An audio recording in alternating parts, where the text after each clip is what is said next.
3:02. Here we are, September the 17th, and one more meeting for the books, the Spirits book.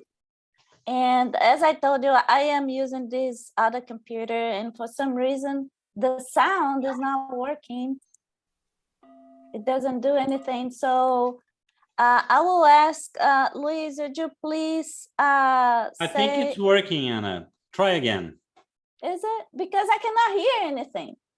Well, we can hear you perfectly, and we hear ding dong on for the prayer starting.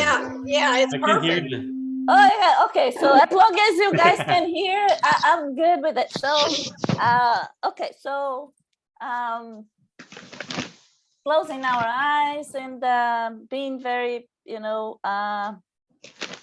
peaceful, finding this location in our mind, in our heart, where we feel in peace and calm. So let's elevate our thoughts and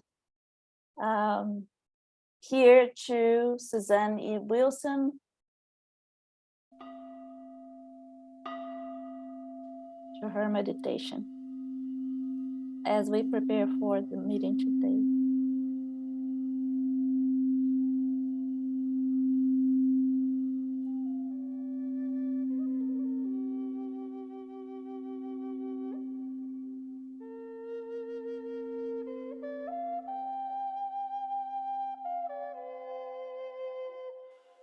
Sit upright in a chair, both feet on the floor. Yoga students may prefer the half lotus position, or you may need to lie down with a pillow under your knees to support your back. Let your hands rest in your lap, palms facing up. Close your eyes and mouth and breathe gently through your nose. With each inhale, visualize white light entering your body.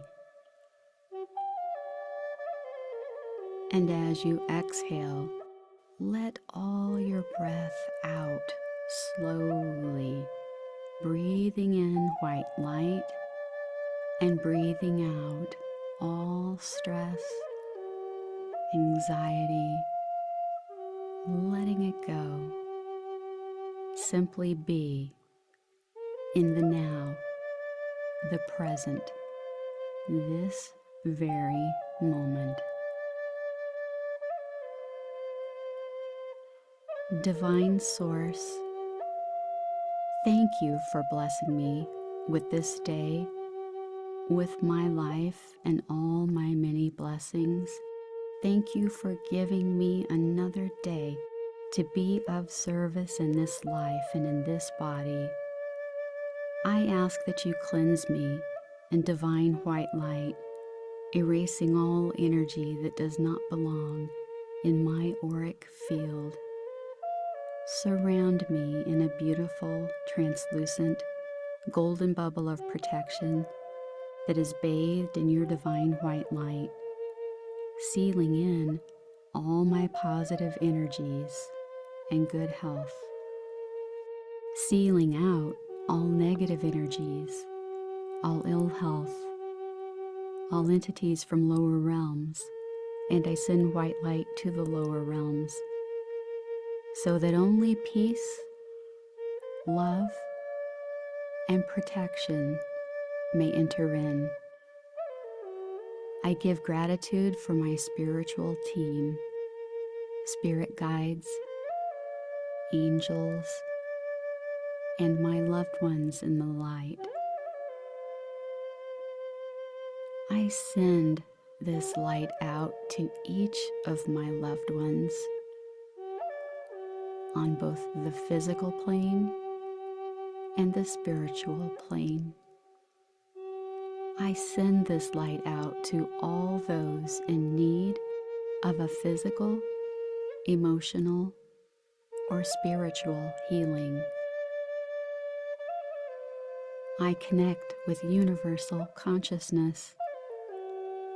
I connect with all beings who are in meditation at this moment. I am eternal. I am one with Divine Source. I am one with all.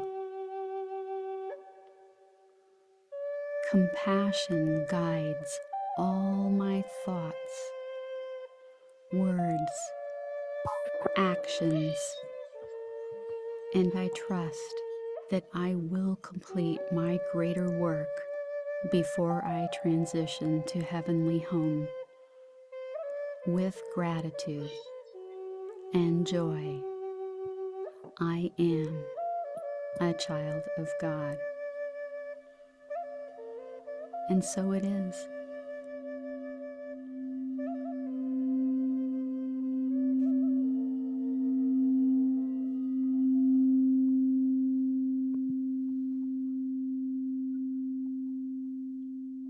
And so it may be, and so it shall remain.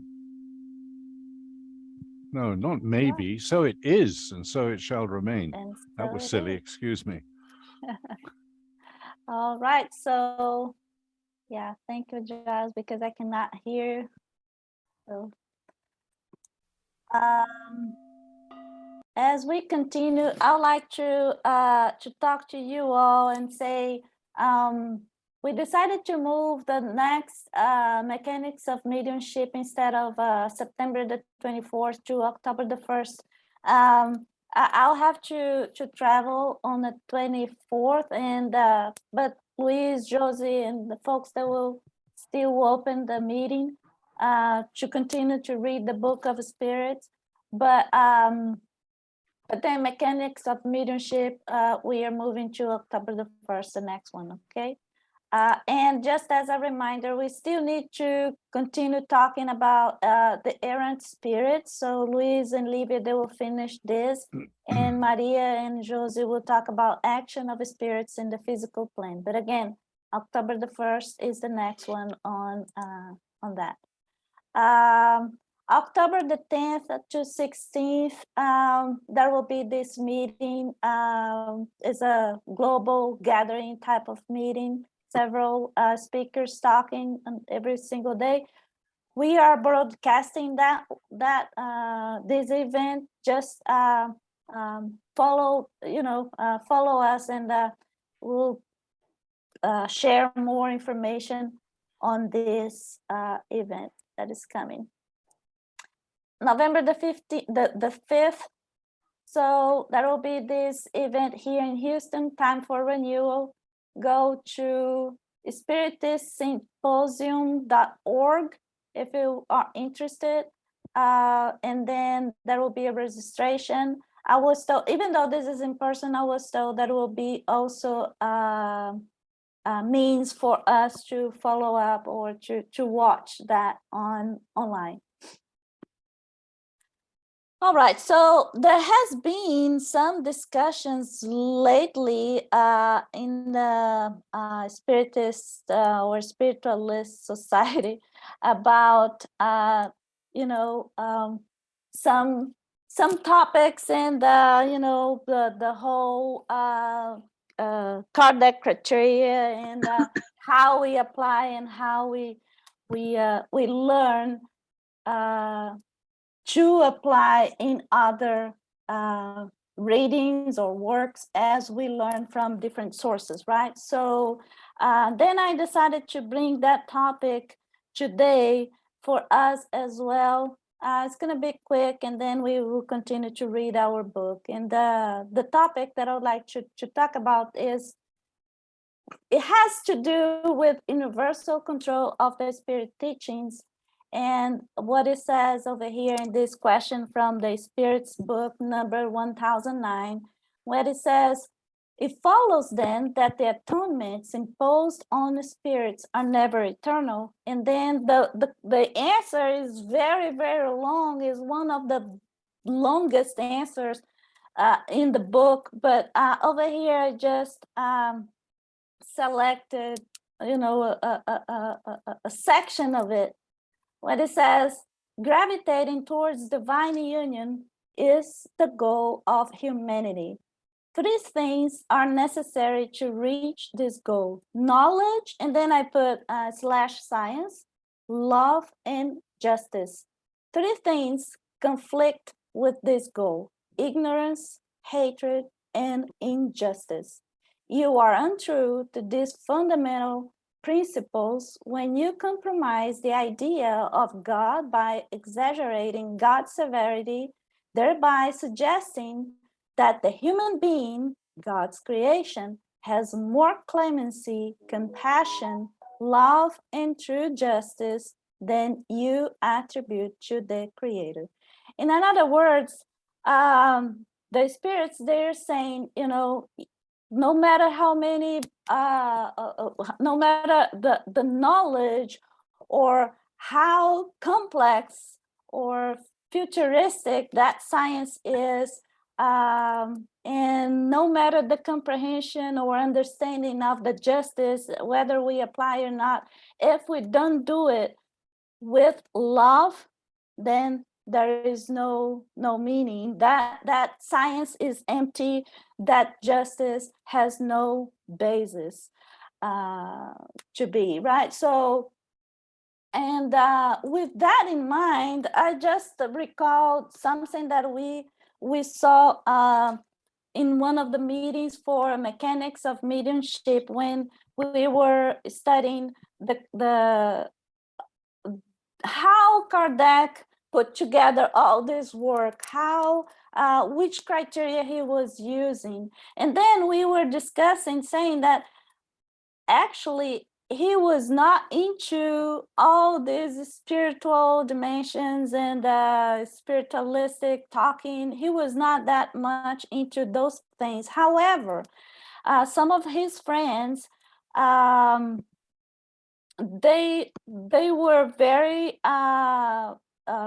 curious about some of the recent phenomena that were happening back in the 1800s, mid 1800s, and they were very interested about the turning tables and all those meetings in Paris involving phenomena like turning tables. So because Kardec was, he trusted those friends, then one day he decided, or he agreed to go in one of these meetings. And then he said, okay, so as he was attending those meetings, he said, he thought, or it was very obvious to him to understand that something was not obvious in those meetings, in those phenomena, right? Especially specifically talking about the turning tables. So it was very evident as he continued to go to those meetings that there was an intelligent cause. I mean, if those phenomena, if they were not about someone trying to deceive, charlatanism or something like this, if it was not coming from a natural cause like electromagnetism, by then they already knew about electromagnetism.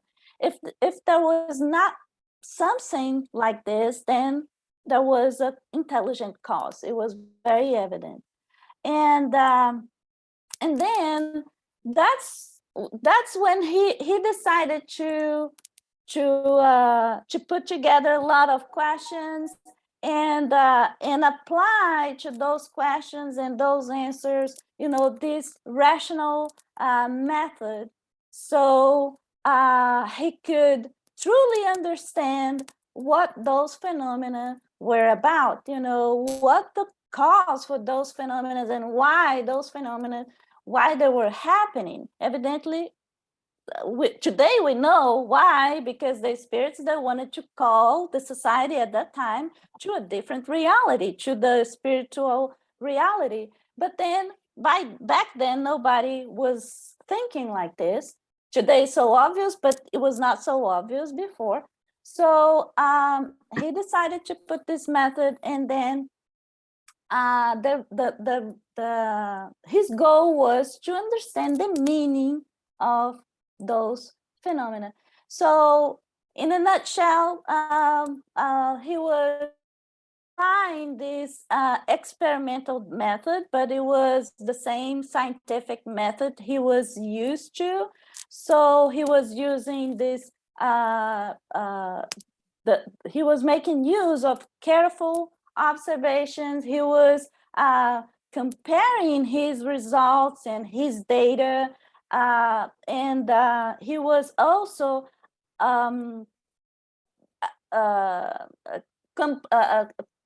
how can I say, he was also thinking about potential scenarios or possible scenarios that could answer or justify those observations, and then he was validating those results only when all those difficulties, all the questions and challenges that he was applying to those conclusions were resolved. Okay, so and back then when we had our mechanics of mediumship meeting, so I was explaining, so in that, very simple, in this, using this flow chart, this was exactly what Kardec used. So he did set up this very controlled environment. So he knew everything about the room. He was in control of who was inside that room, who was outside of the rooms, and all the parameters around his experiment. And then he was making those careful observations, making sure that the way he was collecting his data was very precise and accurate. And as he was taking notes of those observations, then he was also listing potential scenarios or potential cause for those observations. And after that, he was, okay, so this scenario happened because of the sunlight, because of the temperature in the room, because of the electricity, whatever. And also, as he was trying to justify or trying to find answers to those phenomena, then he was going back and challenging his assumptions. So, and if we verify what this flow chart is telling us, this flow chart is actually outlining the exact scientific method we use today. Even myself, if I'm about to use a new technology in my job, in my own company, that's exactly what I'm gonna do. I'm gonna try to mimic that phenomena. But knowing that I have this controlled environment, I have control of all the parameters, and the place I am at, Jesus, sorry, that's my son. Sorry, just a sec. I have to answer.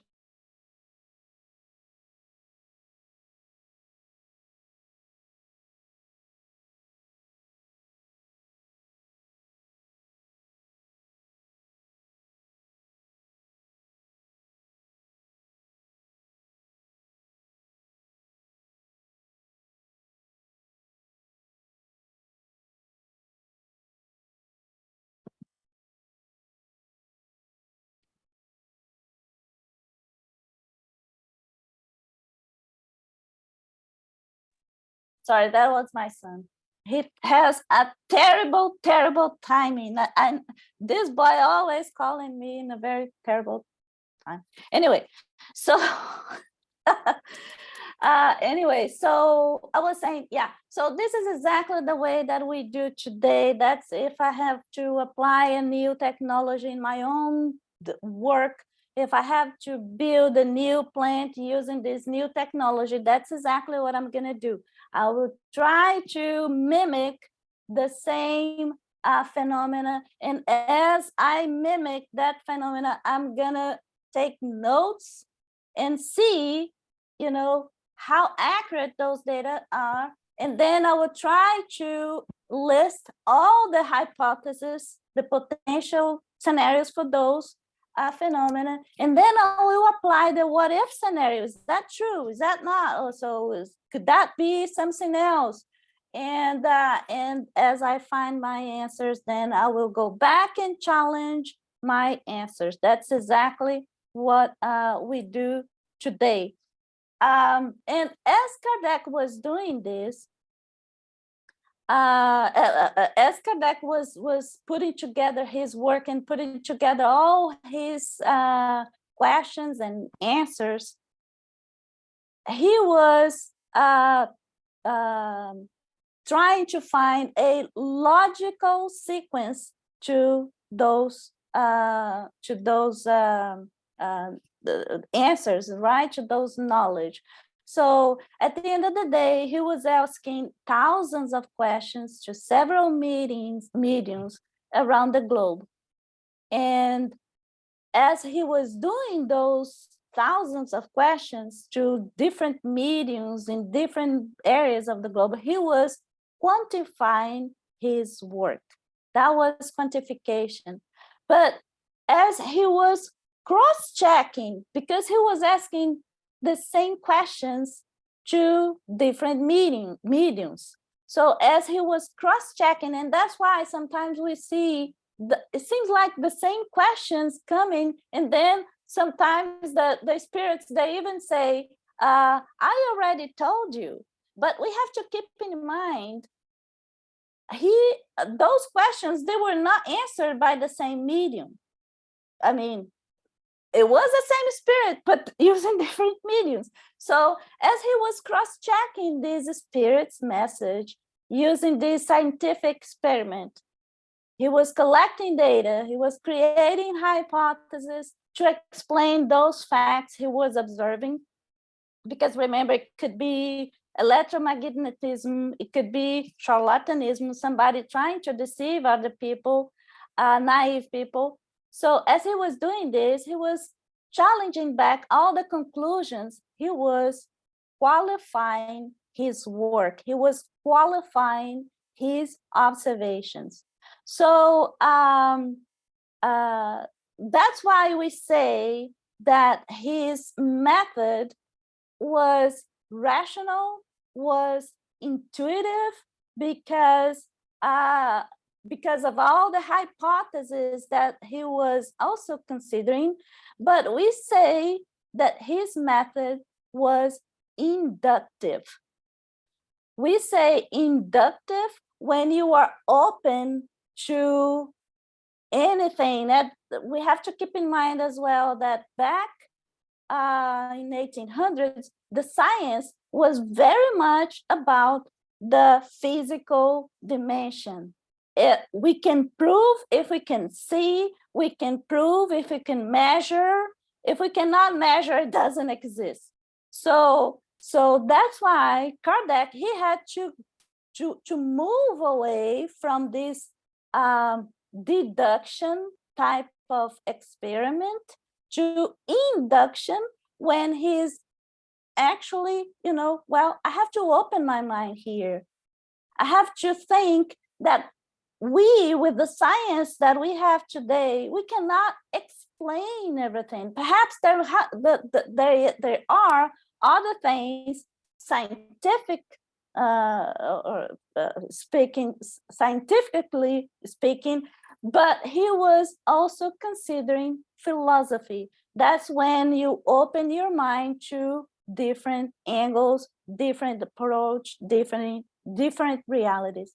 So to the point that he said, and I quoted over here so I don't misinterpret exactly what he said. He said, I applied to this new science, and to this new science because he knew that those phenomena we could not just see from physics, mathematics, the science, that the way that we understand back in 1800s, but he had to do this connection between the science known at that time and philosophy, and that bond, because philosophy back then was just associated with religion or something, the fantastic, or but not to science. It was not even considered a science. So he said, as I applied to this new science, as I had always done, the experimental method. I never developed preconceived theories. I made careful observations, I compared them and concluded their consequences. From the effects, I tried to go back to the causes via my conclusions in a logical series of facts, never accepting an explanation as valid unless it solved all difficulties posed by the questions. I understood first and foremost the seriousness of the exploration that I was about to embark upon, because I noticed in those phenomena the key to the obscure and controversial issue of the past and the future of humanity. So, and it's so funny because he was saying a solution for which I had pursued all my life. It was, in short, an entire revolution of ideas and beliefs. It was necessary then to move with the utmost circumspection and not mindlessly, to be a positive and not an idealist, so that I would not deceive myself. So let's highlight over here what he just said. He said he was talking about expressions like in order to fully grasp comparison, observation, careful observation, analysis of consequences. He was talking about from the effects to the causes. So all those aspects, he was really open to something beyond what was known back then. So he was applying this inductive method. So through this logical series of facts, he was doing verification after the analysis of all the difficulties. So by using this experimental method, he didn't present the existence or intervention of spirits, and he didn't present the existence of the spirit or reincarnation as a hypothesis. He actually did prove the existence of spirits, and with that he also proved other principles connected with the spiritual life. So these are not just facts revealed after a theory has been formed to confirm them, right? Those facts, but the theory has then arisen to explain the facts and make and then Kardec was making a summary of them in his work, and again, this is about induction, is more open than the what the science known at that time was able to conceive. So Kardec was also saying it's better to reject thin truth than to accept a lie. Again, he didn't want to be deceived. He didn't want to lose his credibility. So that's why he was so specific about the quality of the data that he was observing and the quality of the results, most of anything, the quality of the results that he was getting from those experiments. So with that, then that's what I would like to talk about. With those methods, he got a lot of information, and he put together these 5 books: the Spirits books, the Mediums book, the Gospel According to Spiritism, Heaven and Hell, and the Genesis. And what that has to do with the universal control of the spirit teachings and Kardec's method. Well, it's first of all those notes, all those messages that we see in there is not just a privilege. We are not talking about knowledge that was shared with Kardec and Kardec only. This is not about, how privileged he was, to have access to those knowledge. Evidently, that knowledge was spread all over the globe, everywhere. So everywhere in the globe, we had people, very good mediums, excellent mediums, receiving very elevated messages. The key here is that in these 5 books, Kardec used this experimental method that and used this what we call validation criteria. So if after reading those books and after understanding how Kardec did put all this work together, if we know how to use that criteria, then we can go back to any other work, any other book, any other source, and we can apply the same criteria. And then we know for sure whether what those notes or those messages are really reliable or not. So in a nutshell, Kardec's books and Kardec's work, it is like a recording of universal knowledge. It's not Kardec's privilege to have, he didn't have that access to those knowledge himself only, no. But it is a record of those universal knowledge. So initially, his goal was to understand how to better communicate with the spirits and how to better analyze those messages, right? But as he was progressing in his work and organizing the data that he was observing, he realized that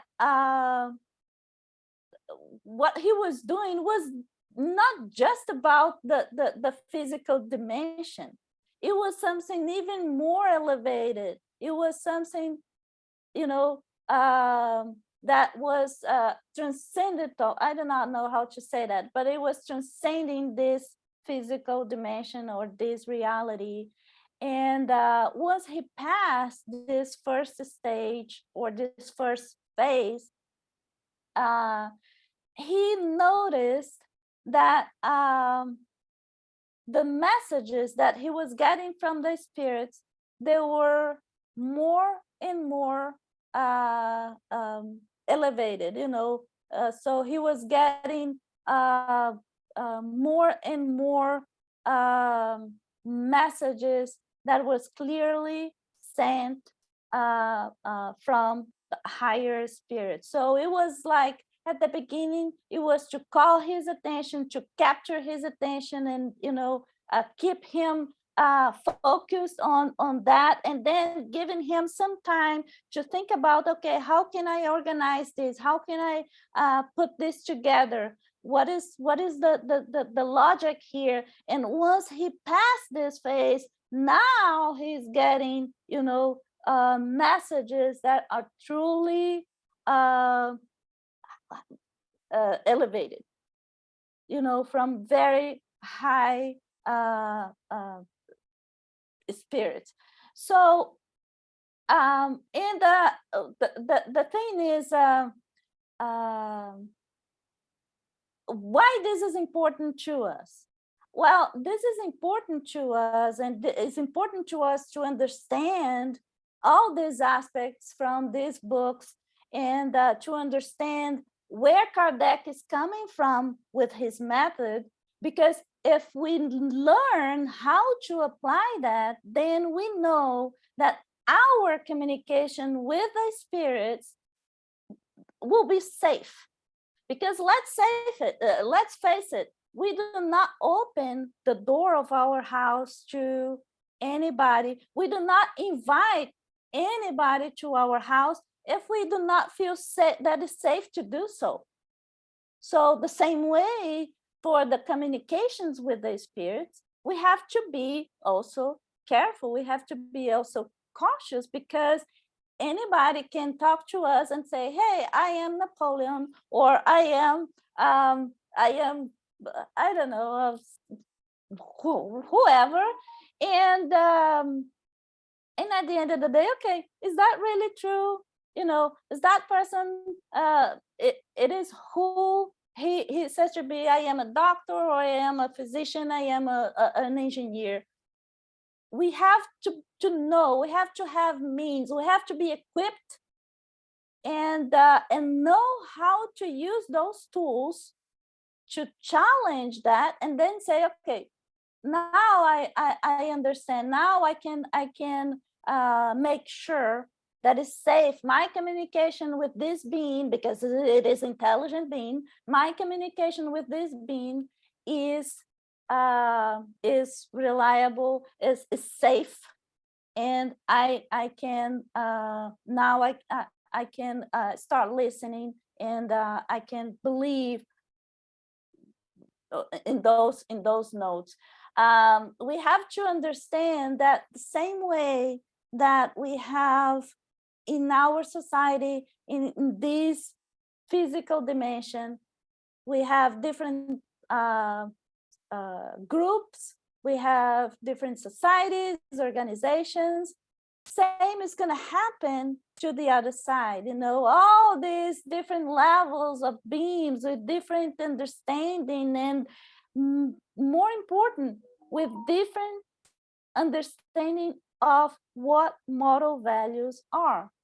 So it's key to us to make sure that those communications, they are safe, they are reliable. So before Kardec, during Kardec's time, after Kardec, in the future, there will always be communications with the spirits. The key thing here is that now that we are learning, we are reading those books, then we know that we can study those criteria that Kardec used, scientific, moral scientific, if you will, moral scientific criteria. We can use those to those communications, and then we can validate those. Yeah, this is nice, this is safe, or well, this is no, maybe I don't know. But the thing is how to equip ourselves to make sure that the information we are getting, the information we are having access to, is truly reliable. So the funny thing about talking about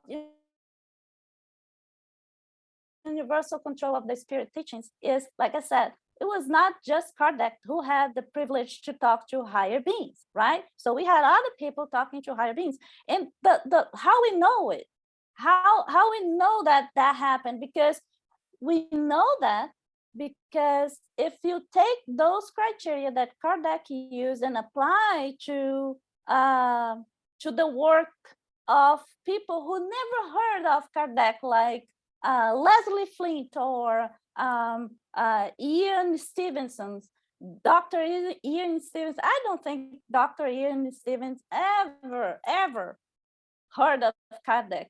But if you apply Kardec's criteria, you will be able to validate the same way that Kardec did, Dr. Ian Stevenson results, and the good thing about this is once we learn how to do it, once we do that, then we can go back and read all those different works, all those different books, we can read those and then we can understand them better. We can enjoy them better. We can apply that knowledge, all that wisdom better, because now we have means to not only know, but process and apply.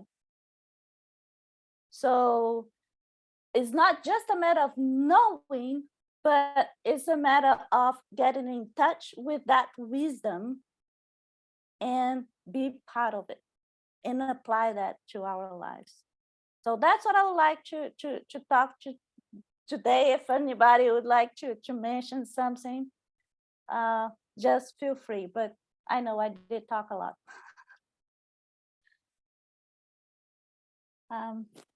Okay, Josie, go ahead. No, I would like to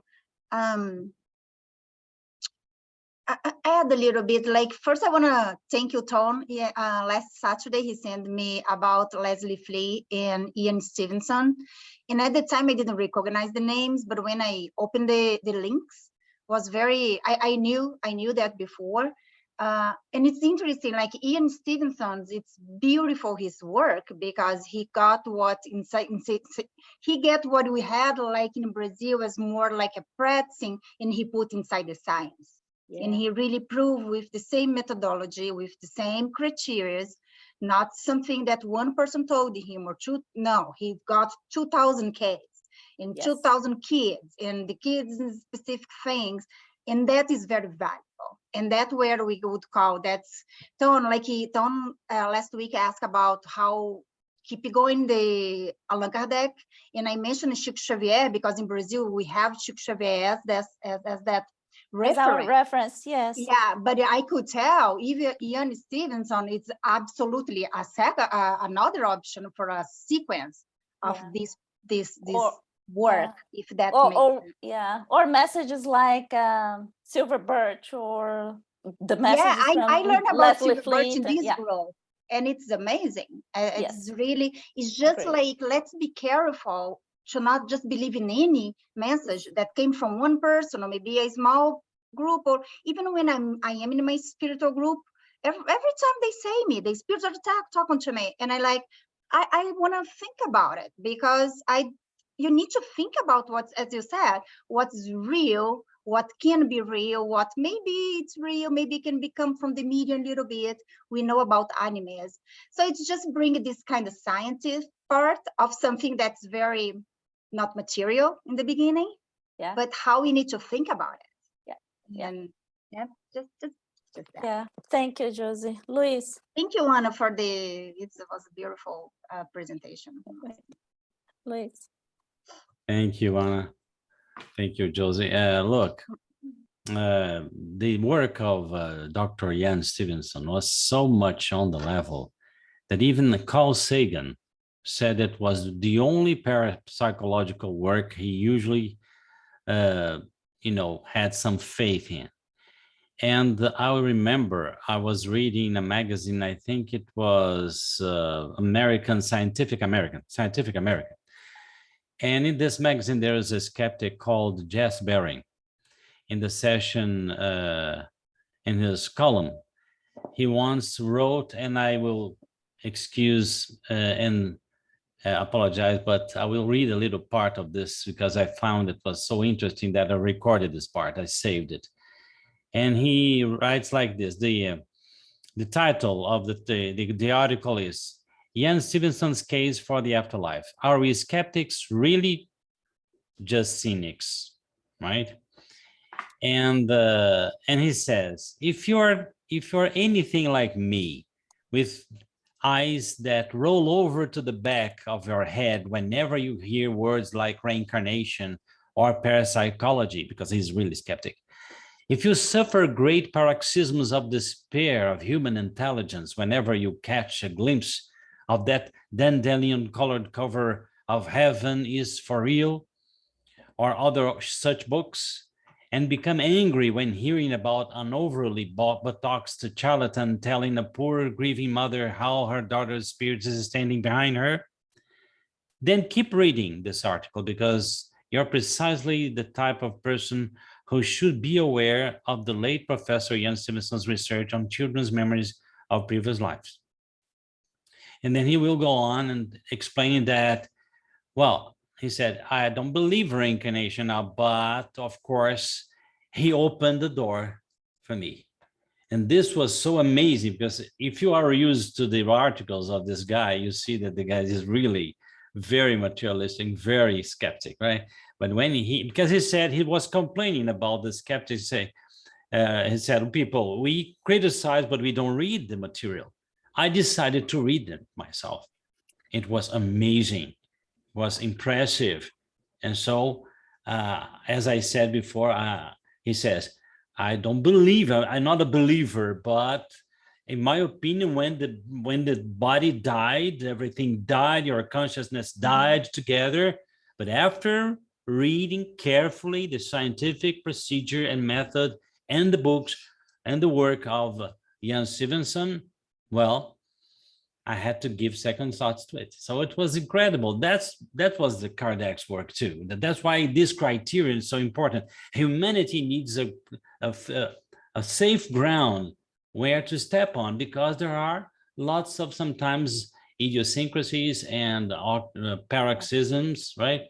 Or paradoxes that can be solved, should be solved as a service to humanity. You say, okay, this is something where it's guaranteed that we can go through it. It's ethical, it's responsible, and that's it. Yeah, of course, it's not the same paradigm of materialist science, but it is a science after all.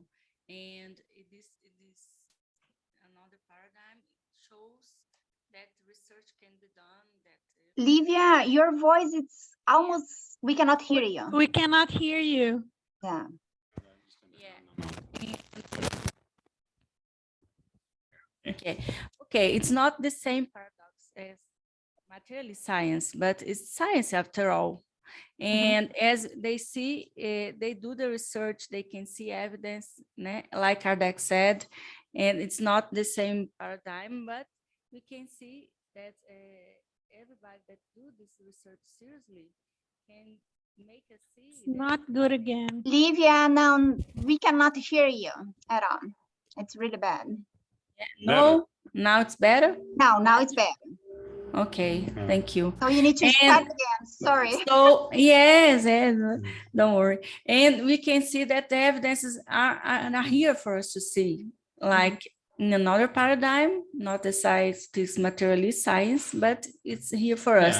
And we see that Ian Stevenson did something that we didn't see in research about reincarnation since we see Kardec's research. It was very important for us, I think, and for spiritualists. Yes. And like I saw many messages. We saw many messages about the English medium, Leslie Flint. Leslie Flint. No, wonderful. Leslie Flint was one of the most important, I guess, one of the most important mediums, physical mediums in the British world, I think. Yeah, and many messages, such evidence about the spirits and the the contents of the message. And And that's the beauty of this universal control of the spirit's teachings, right? Yeah. Because, you know, and they all convey to the same message. It's all about love. And it's what more important, guys. If you focus on this thing, you will attract the spirits that are interested in conveying this information and not believing just what you want to believe to. No, okay. Are you ready for the information? You want the information? Because how could you explain, for example, that 100 mediums in the 1900s in England, if you asked them about reincarnation, the spirit said, no, there's no reincarnation. Yeah, no sense. But in the groups, sometimes they were very good groups. They were on the level, were groups, they're honest groups, and no incarnation is not the point, right? How can you explain that? Allan Kardec said, how can you explain this? And the spirit said, each place will receive the truth that they can bear. You are in France, right? Together with lots of philosophers, free thought. If we give reincarnation to some countries, they will not only reject reincarnation, they will reject all the rest. So we forget about reincarnation by the time. So this knowledge is little by little, right? And they don't violate it. It is a construction. There's no abuse, yes, a construction. Yeah, it is a That's it, thank construction. you. And sorry, Giles. Yes, indeed. I have, at least I believe I understand why they were reluctant to talk about reincarnation, because when we reincarnate, we get a memory wipe. And this memory wipe serves to allow us to accept the reincarnation we are experiencing as real, as reality. If we knew beyond all shadow of doubt, as we are beginning to learn here, that reincarnation is available for everyone, then we don't have to meet the challenges. There's a rather silly movie out where somebody discovered evidence for reincarnation, and this set off suicide all around the world. I'm slipping what the memory, my faulty memory is not telling me the title of that movie anymore, but it's quite clear to me that if you really concentrate on reincarnation and the other world, then, and you find out all about it and you know it's for real, then what are you doing here? Go home and relax instead of meeting the horrible challenges presented by this planet. And that's at least some kind of an understanding that I have as to why spirits would not talk about reincarnation in the early days. Yeah, it is again.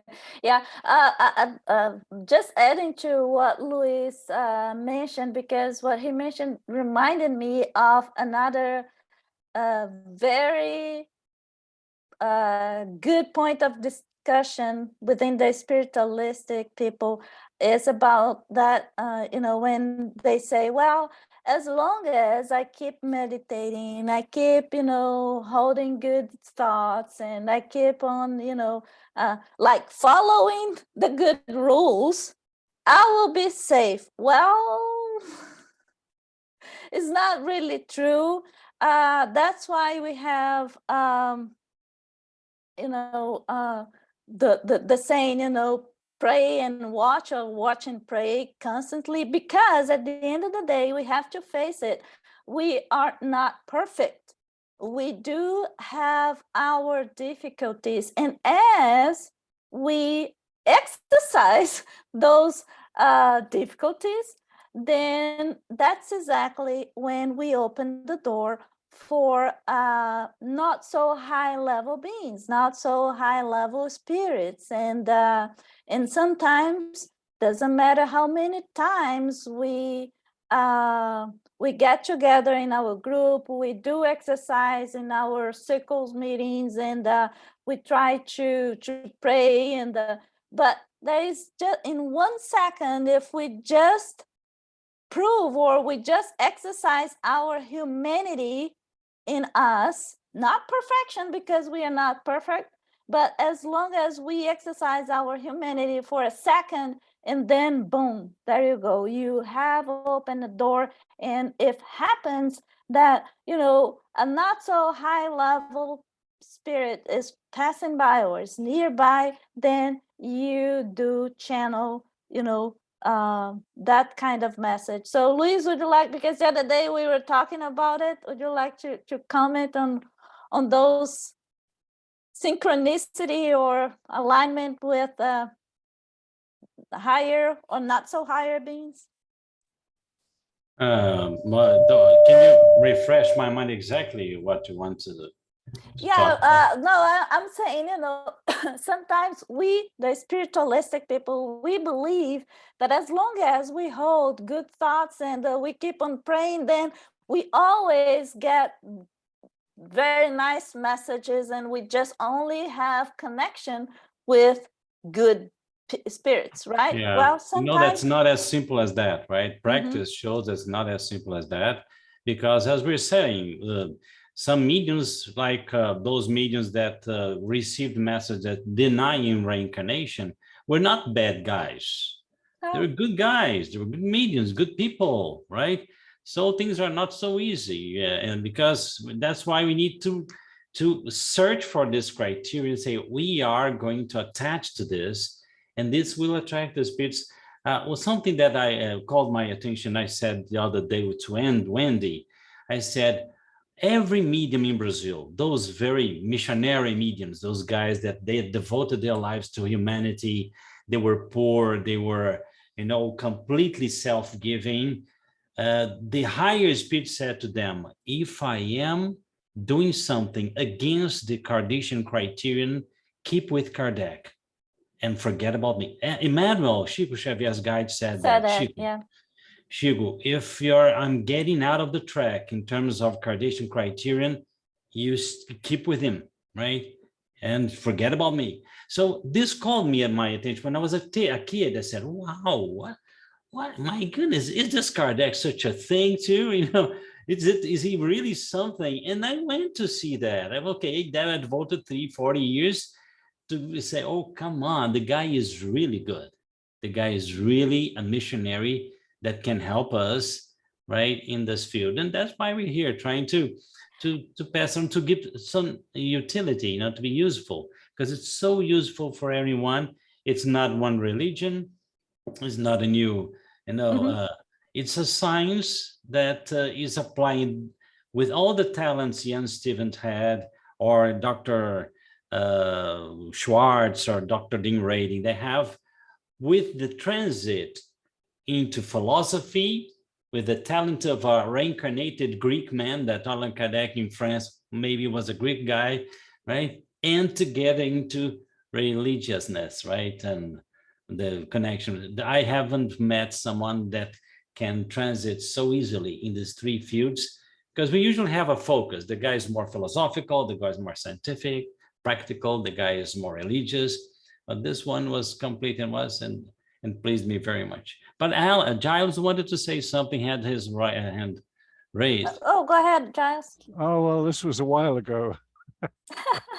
And you've covered a lot Sorry. of subjects, but the no, I all I can do is repeat what I said, that that it's my opinion that if we stick our heads too firmly in the spirit world, we will not do what we're supposed to do. Oh, I know, I remember what it was now. It's Sai Baba. Usually I take notes. That Satya Sai Baba was a great teacher, as you know, and he had some remarks about our lives on earth, and he said, we're all patients. He used that in a very general way. We are all patients in a hospital, and we're here to get cured. Yes.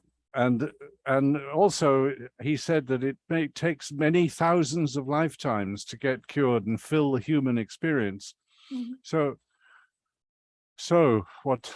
what's new about any of this?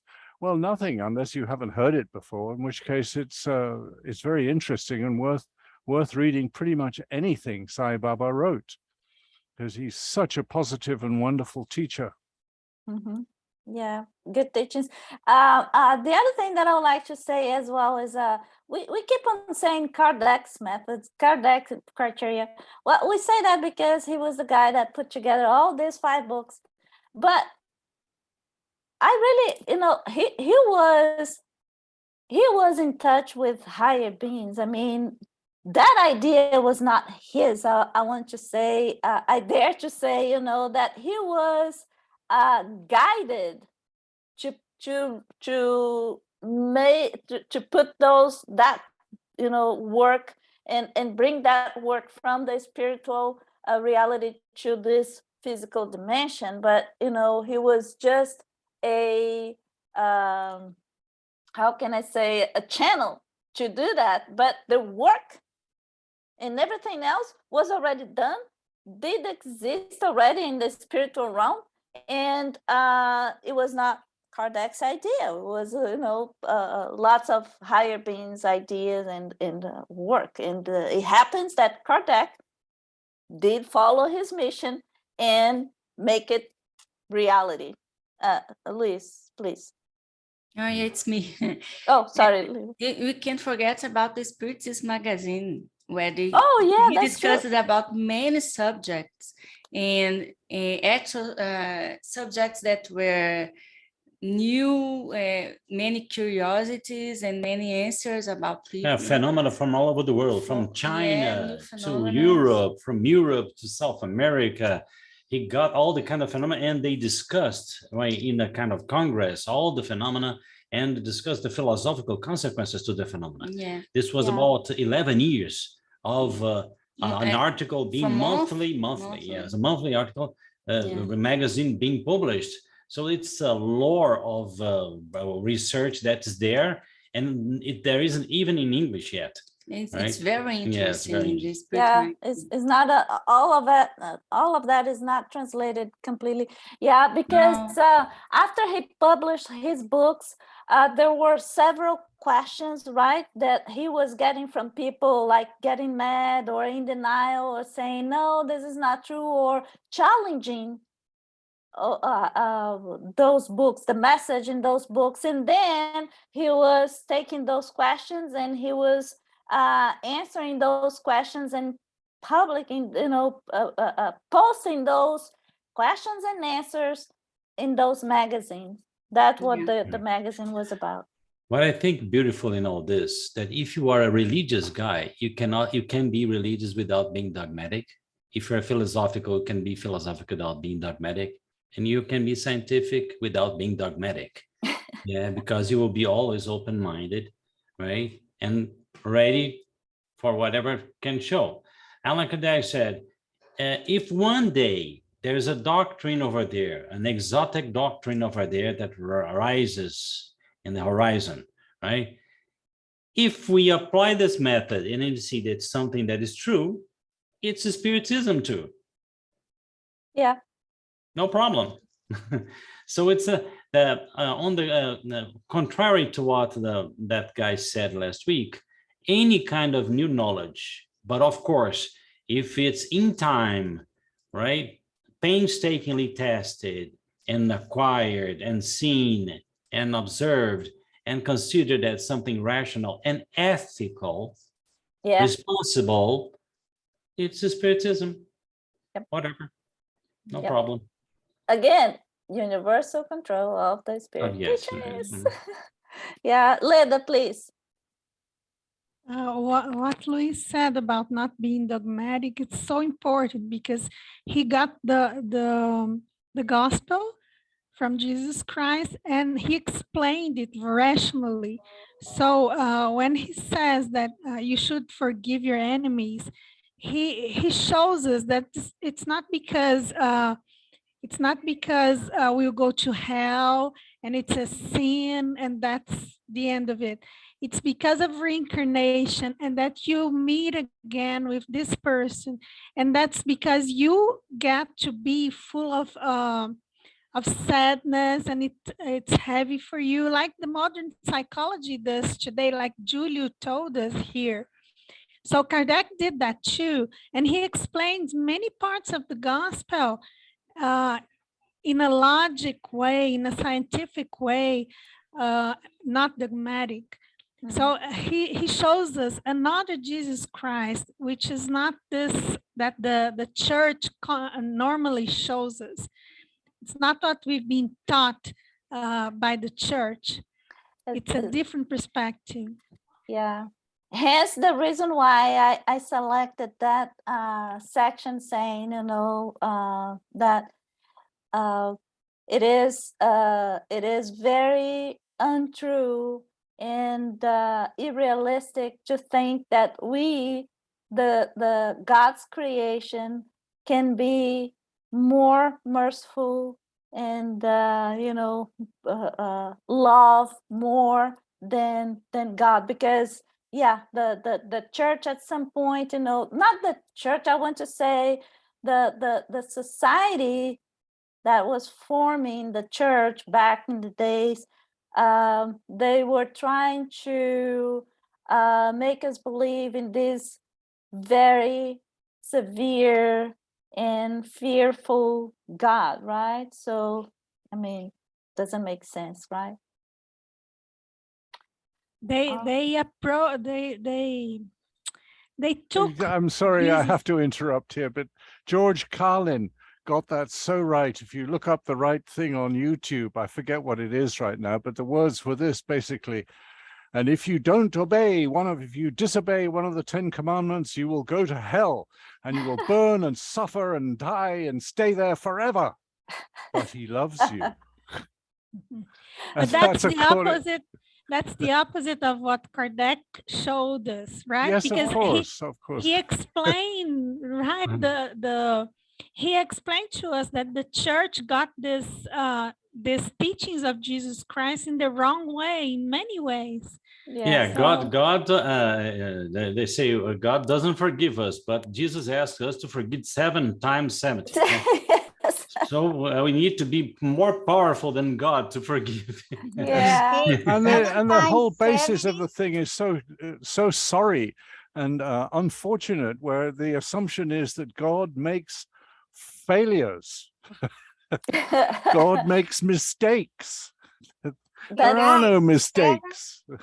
And we all have happy endings. My bad, sorry. Some spirits told him, remember what Jesus really said, and we are here to remember you that. Not what the church told you about him, but what he really supposed to say at that time. That's what the high spirits told him. That's why they say Jesus is the example for us, not what the church showed him he was for us, but what he really was for us. Exactly. And they said for us, oh, we are here just to show you that, besides another things. Yeah, agree. Josie? No, I just want to say, Chico used to say, Jesus Christ says 7,070 each mistake. Not the whole thing, each one. So each one. Each is something that happened. Just that. I think it's funny Chico saying that. Yeah, because there was a woman that said, Chico, I'm sure I've already forgiven 490 times.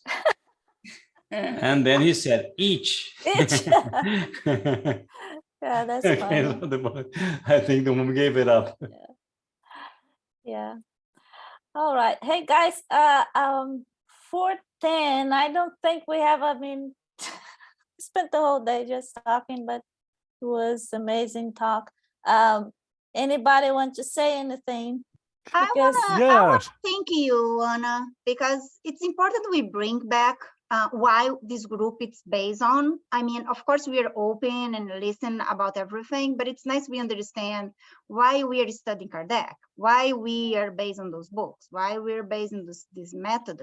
So yeah, just to be a group, sort of, how you say that, the group really have a good cohesion and understand that that's the main idea.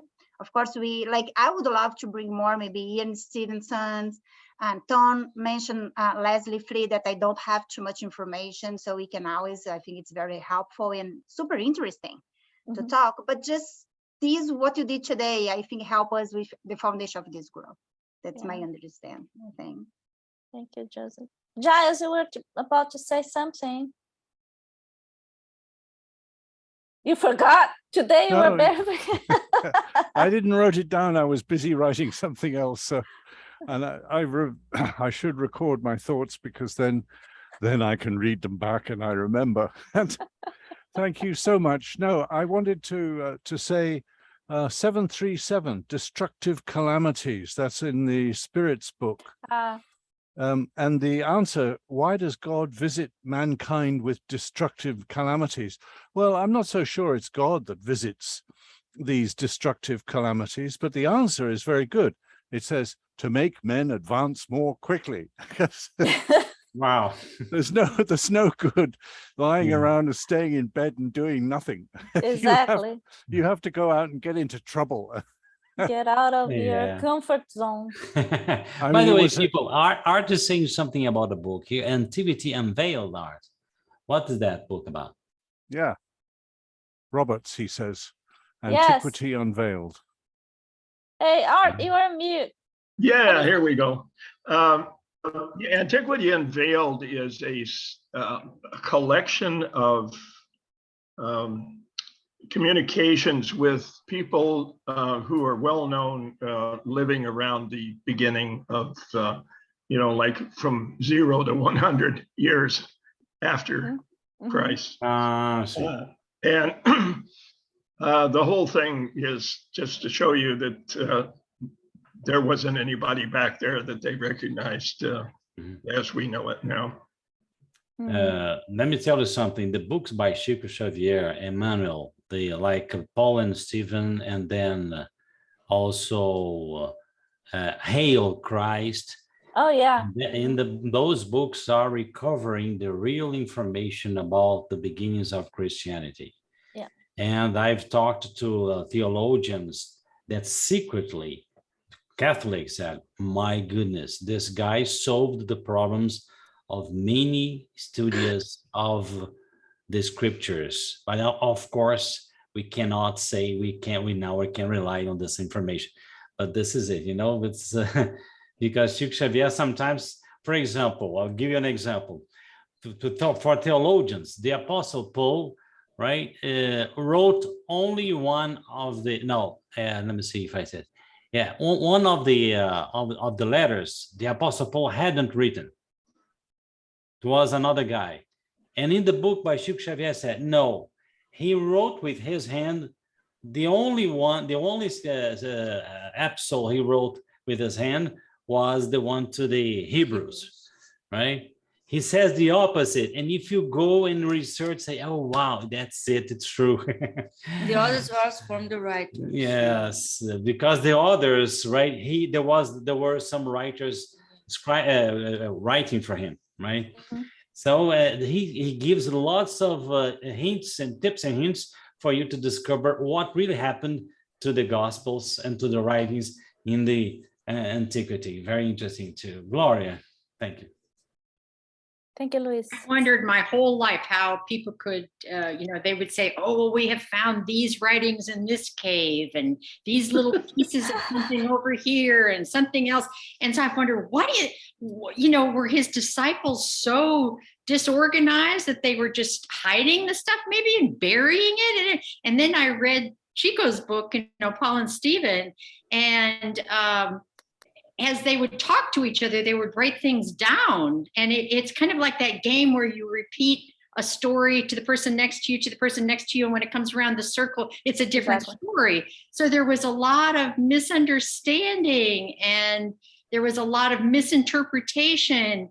And in the book, for example, they were robbed of their money and their scrolls. Exactly. And then those scrolls, you think now somebody steals your wallet. They throw the wallet away and they keep the money, and maybe the credit cards get thrown away too. Well, the scrolls could have been thrown away in a cave or buried somewhere to hide the evidence, and they go with the coins. Well, then, 2,000 years later, somebody finds these scrolls and they go, oh, well, this is no, that could have been something that John copied from Joe, who copied it from, because they didn't want to rely on their memory back then, and they would write things down. And so stuff got misinterpreted. And Paul, poor Paul, I also just finished today a great Lion of God. You know, he was so frustrated because the not only were the Jews teaching two different interpretations, but the Christians were teaching a different interpretation in each. Exactly. And it was just poor Paul. Yeah. I was frustrated for him. Not easy being a missionary. And in the Bible, Altogether. Paul says, well, many people are talking about Jesus, not the way I would like them to be talking about, but at least it's something, right? He said. Yeah. Anyway, yeah, it's good because the church, meaning the Catholic Church, never explained anything. This is the dogma. This is what you believe, no questions. Exactly. And for me to now read about Paul and to read about Stephen and these other people and how these little scrolls can show up all over the world, you know, after thousands of years, it just makes a lot of sense. I'm very grateful to Chico for putting some pieces together for me. Yeah. Yeah. Yeah, I love those books, by the way. Art. There's a very interesting channel on YouTube called Myth Vision. The fellow that runs the channel used to be a fundamentalist Christian. He's now an atheist, but he presents a lot of interesting speakers on that channel. What is the name of the channel again? It's called Myth Vision. Myth Vision. Okay. Yeah. Yeah, we can think that we can make the same thing with the spirit's knowledge. Mhm. And because it's a human behavior to Exactly. interpreting by their point of view, and to do something with the knowledge that it's interested about power, as Giles said, about having people submit to them. And I think we must learn about it with the Spirit's knowledge and what they have told us. But we know that they will come again and teach again, and everything will come again, but we can't do it again like the church did, and we have to think about it. Yes, with the Romans, for example, they believed the emperor was a figure of God. So when they became Christians, they said, Jesus must be God. No way out of that, right? Jesus must be God. Right? You cannot assume that Jesus, if the emperor is God, imagine Jesus, the new religion of the empire, right? So that's it all begins like that and goes on and on and on. And that's why the Spirit said, don't become an institutional and physical religion with this knowledge. Try not to be so much like with this.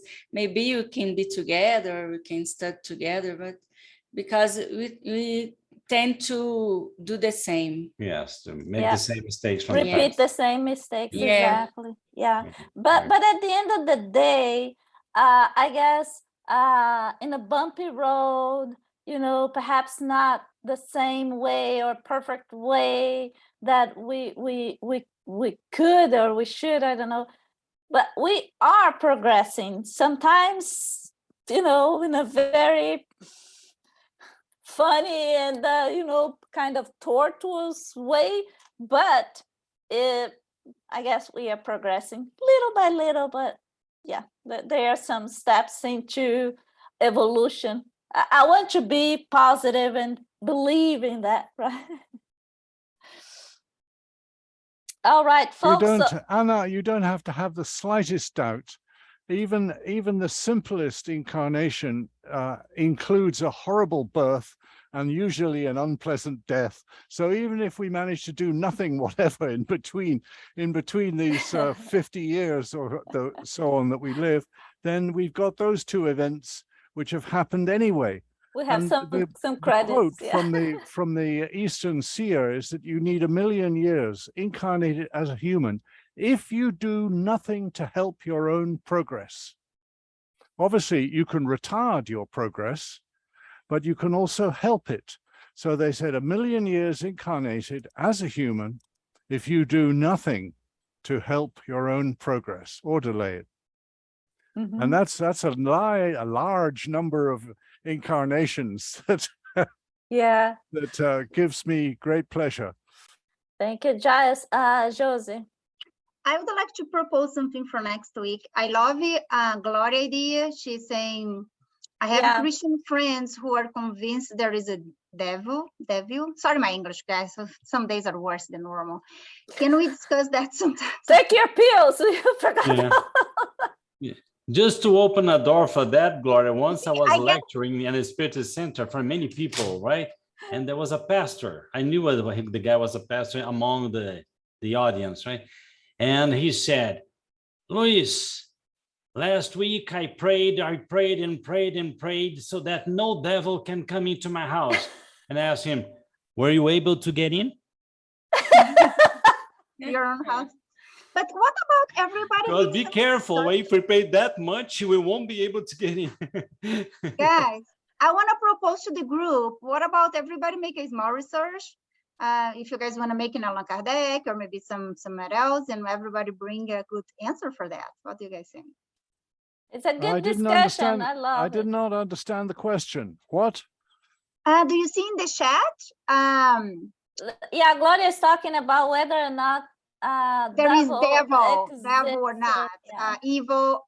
How you say in English, demonio or Yeah, Wait, demonio, Demons, devil, Laura, demon? Demonic. or- Yes.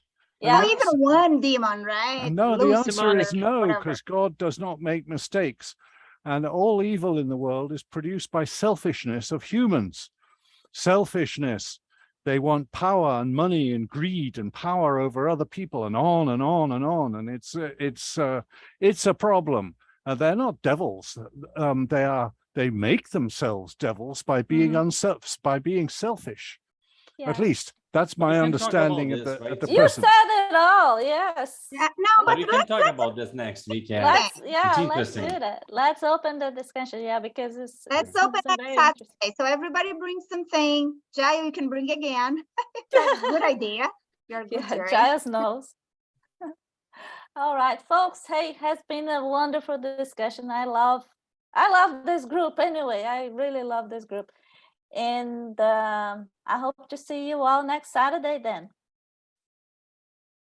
See Thank you. Thank you, Thank Anna. you. Thank you, everybody. Thank you, Anna. Anna. Everybody be Have a safe. good week, everyone. Have a Yep. good weekend. Good Bye-bye. week.